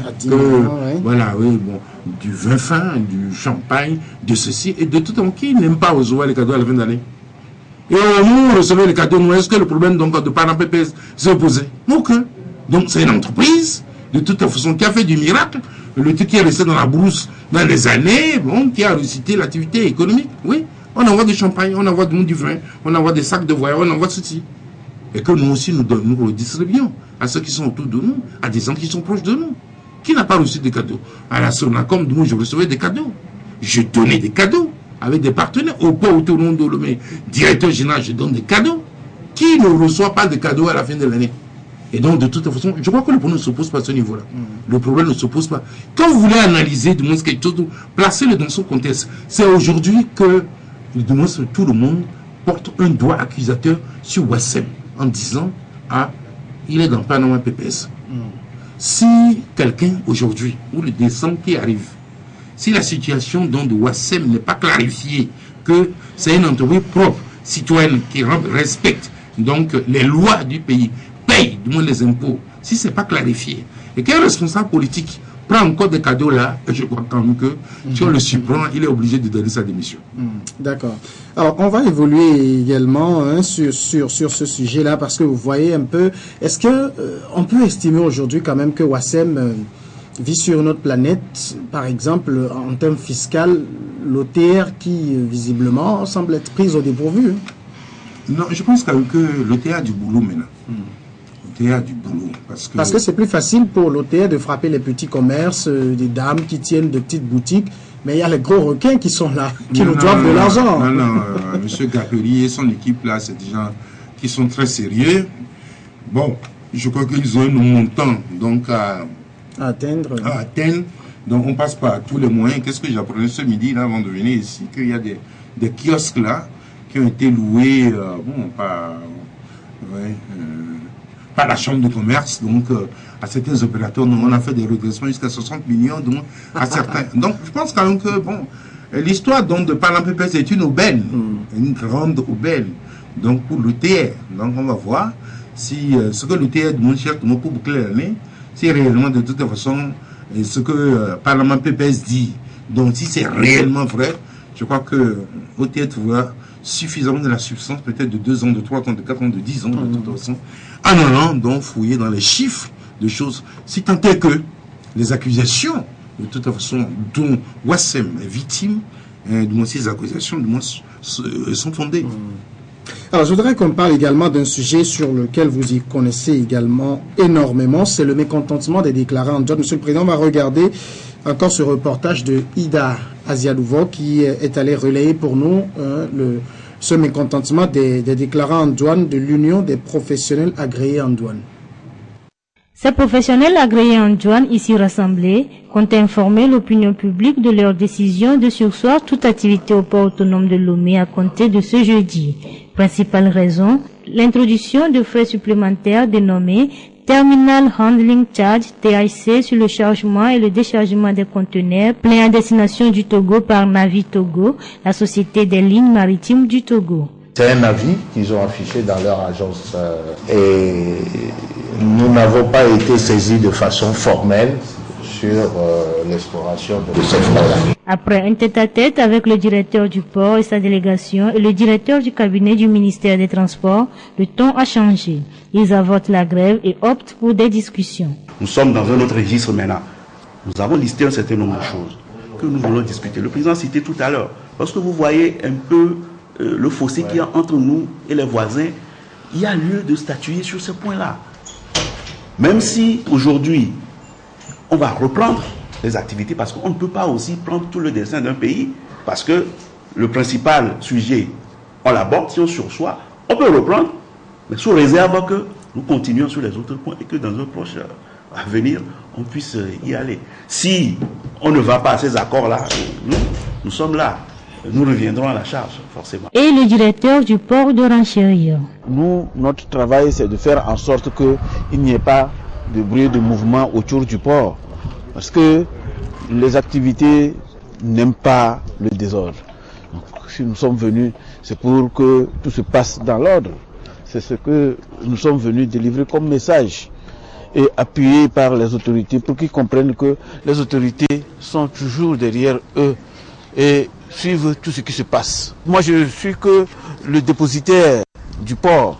Bon, maintenant, les acteurs, nous les avons approchés en leur donnant les éléments que nous avons en notre possession pour qu'il n'y ait pas de désordre autour du port autonome de Lomé. Pour le moment, tous les acteurs concernés veulent aller à la table de négociation afin d'éviter des répercussions sur les activités du port qui tournent déjà au ralenti pour plusieurs raisons. Ces sujets sont également sur la table de discussion. Alors, M. Agbeme Kodjo, vous avez dirigé le port et aujourd'hui, ce n'est pas pour vous, peut-être pour vous flatter, mais quand on approche ceux qui ont servi sous vous, tout le monde reconnaît les capacités que vous avez apportées au port aujourd'hui, qui tournait à l'époque à plein régime. Quand vous regardez ce port-là aujourd'hui, en 2016, avec tout ce qu'on a mis comme infrastructure, et celui que vous aviez dirigé il y a peut-être 20 ans, est-ce que vous vous désolez un peu? Le contexte n'est plus le même. Néanmoins, je pense que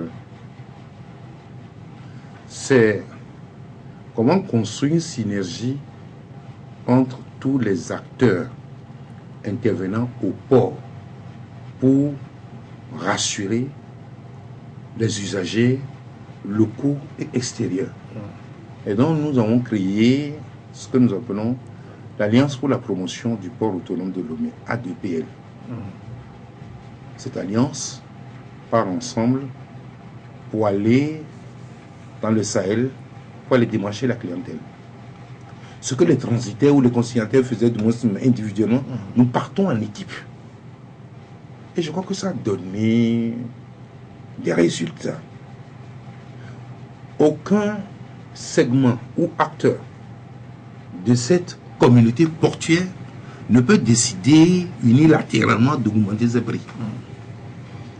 Je voulais rappeler à ceux qui nous écoutent que c'est peu de choses qui déterminent la volonté d'un chargeur de faire passer de ces marchandises non pas un port plutôt qu'un autre. Donc on fait le point de ce qu'on appelle tous les coûts de passage. Si je passe pas Lomé, combien ça me coûte? C'est pour ça que nous sommes sensibles également au coût du carburant. Tous les éléments, donc on regarde tout cela. Ça me coûte combien? Il le fait Abidjan me coûte combien? Il fait le point d'Accra, comment je dirais, Accra me coûte Témoin me coûte combien? Et Cotonou. C'est en fonction de ça. Bon, les responsables de l'autorité portuaire, comment ils sont gentils, ils sont ouverts, ils font des facilités. C'est tout cela. Au jour d'aujourd'hui, bon, on entend que tel a augmenté son prix. Est-ce que si la communauté portuaire fonctionnait, je crois que c'est le haut niveau du bureau même de l'ADPL. Quand le problème se pose, il essaie de trouver une solution avant de toute façon qu'on annonce de toute façon qu'on veut organiser du moins un mouvement de grève. Donc, je considère que aujourd'hui, le port a pris du moins une taille du moins importante, mais pour autant, la démarche pour résoudre les problèmes de toute façon est la même. Et donc, quand on voyage, par exemple, il y a un problème douanier qui se pose, l'inspecteur de douane se lève et explique. Quand un problème de transit se pose, le transitaire explique. Si c'est les transporteurs, il y a un transport, il explique. Donc, tout cela, ce qui fait que le client a l'information. Il n'est pas dans le bleu. Ce qu'il paye, c'est pourquoi il paye. Et surtout, vous allez au Burkina, au Niger, c'est extrêmement rigoureux. Ils vous posent des questions, vous passez au conseil de chargé. Ils sont tous là. Et ils vous posent des questions, mais vous transpirez. Non, vous transpirez. Et donc, en transpirant, ça vous oblige à vous performer pour que quand on vous pose la question, que vous soyez capable. Et c'est ça qui les rassure. Ils viennent, qu'ils ont des interlocuteurs. C'est ça. Vous êtes l'auteur du slogan « La passion de l'efficacité Oui. ». Vous avez l'impression qu'on a toujours... enfin, ceux qui exploitent le port ont toujours cette passion-là de venir au port du Lomé. Non, ils ont cette passion. Parce qu'apparemment, il semble que ça se vide là. On nous vend un port à nos profondes et tout, mais les gens semblent aller ailleurs. Oui, ils vont ailleurs, c'est parce que il y a la conjonction de plusieurs problèmes à la fois. Moi, combien de fois de temps la douane n'a pas voulu du monde procéder à une augmentation sur un certain nombre de trucs. J'ai dit au président, s'ils font ça, que nous allons perdre la clientèle, on les a convoqués, on dit que c'est lui qui est en contact avec eux. Mais s'il ne fait pas venir les navires, comment vous aurez demandé les sous? Attends, écoutez-le. Et donc, le gars a leçon pragmatique, il pas du chef de l'État. Il a leçon pragmatique, il dit, mais faites-le. Et c'est comme ça qu'on faisait, tout fait tourner le truc. Donc, oui, il y a, écoutez, comment je dirais, toujours cette passion, donc, de faire avancer les choses. Mais je pense quand même que il faut booster tout ça avec de nouvelles énergies, voir que le TR n'augmente pas les prix, oui, qu'il n'y a pas trop de tracas sur les gens pour repolariser les choses. Parce que, attention, hein, attention, il n'y a pas que les marchandises qui viennent au port seul, mais ça veut dire que l'absence donc du fret donc, au port de Lomé cause des problèmes pour les transporteurs. Ceux qui ont des camions, qui ramassent les marchandises et qui vont dans l'intérieur, ils sont au chômage. Ok, les dockers, ou du moins les ouvriers qui les aident. Oui, moi je dis, fermez du moins les parcs de véhicules d'occasion. Donc, une semaine à Lomé, vous ne pouvez pas vivre à Lomé. Oui, quand on l'a inventé, on a mis ce concept, on sait. Il y a plein de jeunes qui travaillent aujourd'hui. Moi je me demandais si on n'avait pas vu cette idée-là. Comment ils vont faire aujourd'hui? Vous fermez les parcs, du moins pour une semaine, Lomé va prendre feu. Clair. Et donc, je dis ça pour dire que nous n'avons aucun intérêt à prendre des mesures, de toute façon, c'est vrai, non mesurées, non maîtrisées, pour de tout faire vider le port. Si vous faites vider le port, l'impact est énorme sur l'économie. Je vous ai dit, par rapport aux transporteurs, par rapport au portefeuille qui doit prendre la matière pour mettre dans le truc. Oui, vous privez beaucoup de gens. Donc, comment je dirais, du minimum qu'il faut, de sur tous les jours pour survivre. Et donc, c'est extrêmement important le port. Et donc, il faut discuter avec tous les acteurs, tous les intervenants, et faire en sorte que les opérateurs reviennent. Nous avons besoin d'un port qui est rempli. Un port, c'est comme quand vous rentrez dedans, il faut qu'il y ait beaucoup de gens. Mais quand c'est vidé, que vous pouvez faire du rallye dedans, ça pose un problème. Mais là, on a un peu comme l'impression, comme si la direction du port n'arrivait pas à imposer ses règles. Par exemple, aux sociétés qui viennent ici, il est question du Terminal Handling Charging qui veut augmenter des prix à sa propre guise parce que ça ne va pas là dans les caisses de l'État. Oui, c'est ce que je dis, que l'autorité portuaire doit avoir suffisamment, donc, comment je dirais, de charisme pour dire, si vous le faites, vous allez le mettre en difficulté. Oui, pour le moment, voilà. De toute façon, peut-être que si l'autorité portuaire, elle ne met pas en difficulté, parce que quand ils ont privatisé donc beaucoup de choses, bon, il y a des redevances qu'on paye, et que, non, quel que soit les contrats, moi je vais trouver mes redevances, mais vous mettez l'économie en danger. Oui, et donc, l'autorité de tutelle, c'est-à-dire le ministre des Transports, le ministre des Commerces, le ministre du Commerce, tout cela, ils doivent intervenir au niveau de la direction générale du port et de l'ensemble des intervenants, ceux qui sont au niveau en tout cas de la chaîne de transport là, pour dire que non, voilà, si vous continuez sur cette politique-là, vous tuez progressivement l'économie. N'oubliez pas aussi que s'il n'y a pas suffisamment de fret, la douane aussi demande n'enregistre pas donc suffisamment de recettes. Et avec quoi demande, mais votre budget est nourri de quoi? Nourri donc des recettes fiscales. Donc la douane, les impôts, ainsi de suite.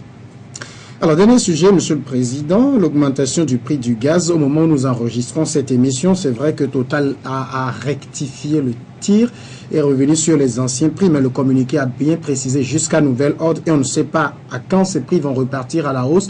C'est inquiétant quand même. Donc, vous savez, nous étions à la COP 21 où on parle donc d'un certain nombre de mesures, si vous voulez, donc pour sauver la planète du réchauffement. Bon, on envoie les gens donc de ne plus, en tout cas, utiliser trop de le bois de chauffe. Donc, si on a un produit de substitution aujourd'hui qui permet donc aux ménages, en tout cas, donc de faire cuire, si vous voulez, leur nourriture, donc c'est le recours donc au gaz. Et on sait aussi donc que la situation donc est excellente en gaz butane, veut dire. On sait également que la situation est très difficile donc en termes de pouvoir d'achat dans le pays. Beaucoup de gens râlent. Et qu'on salue l'action du gouvernement qui, bon, progressivement donc dégrève donc le prix des produits pétroliers. Si ce que vous donnez donc par la main droite, vous récupérez ça par la main gauche en laissant Total faire ce genre de choses, je crois quand même que, en tout cas, la politique à ce niveau-là manque de cohérence et de vision. À partir de ce moment-là, moi je crois quand même que Total ne peut pas, donc dans un pays souverain et structuré comme le nôtre là, décider seul d'augmenter nos prix, alors qu'on sait que ce truc-là peut mettre des gens dans la rue. Je pense quand même que Total a des explications fournies au gouvernement, notamment aux autorités de tutelle.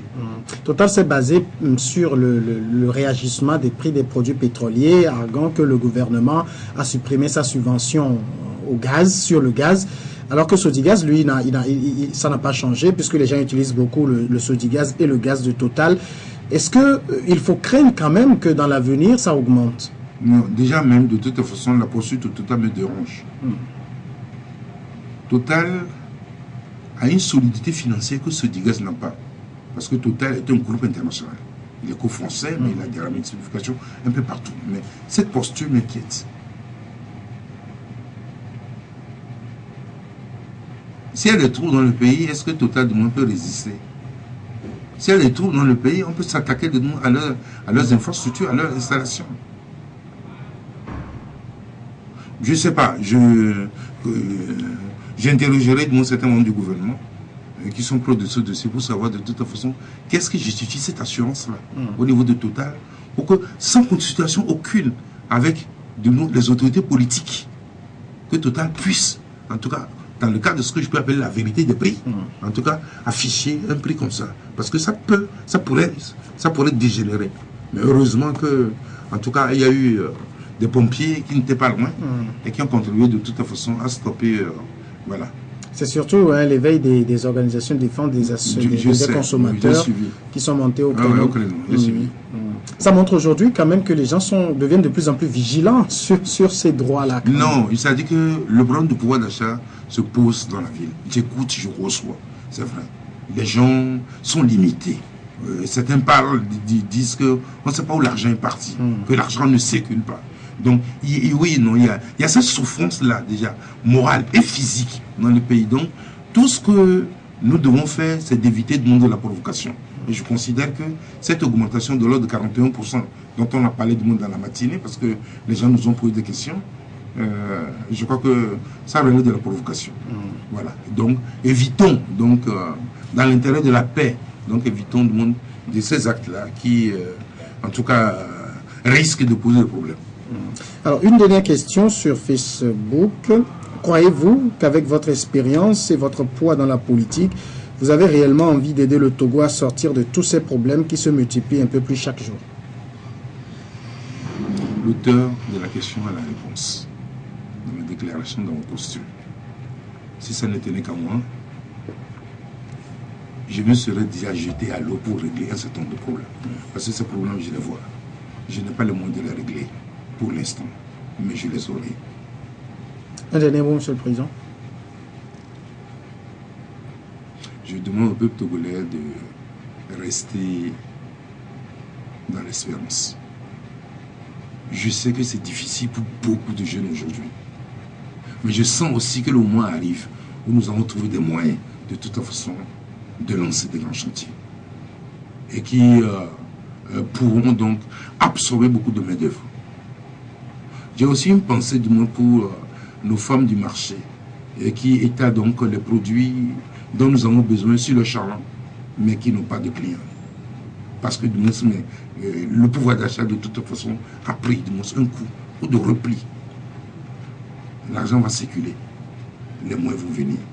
Mais je demande aux Togolais de toute façon d'arrêter de s'auto-blâmer, d'arrêter de dire que le pays là est maudit, d'arrêter de dire que nous n'avons pas de chance de rédemption ou de sortie de cette crise. Nous sommes dans l'espérance. Et je pense que dans les mois et semaines à venir, en tout cas, je souhaite que leur vie, la vie de nos compatriotes, soit colorée. Gabriel Mensang, Guillaume Kodjo, merci d'avoir répondu à notre invitation. C'est plutôt moi qui vous remercie. Vous êtes le président de l'Organisation pour bâtir dans l'Union un Togo solidaire et vous êtes venu échanger avec nous sur les différents sujets d'actualité. Merci à vous tous qui avez suivi un œil sur l'actualité. À l'étranger, vous étiez avec nous sur le www.lcftogo.com. Le rendez-vous, je le prends avec vous sur le dimanche à venir. Portez-vous bien.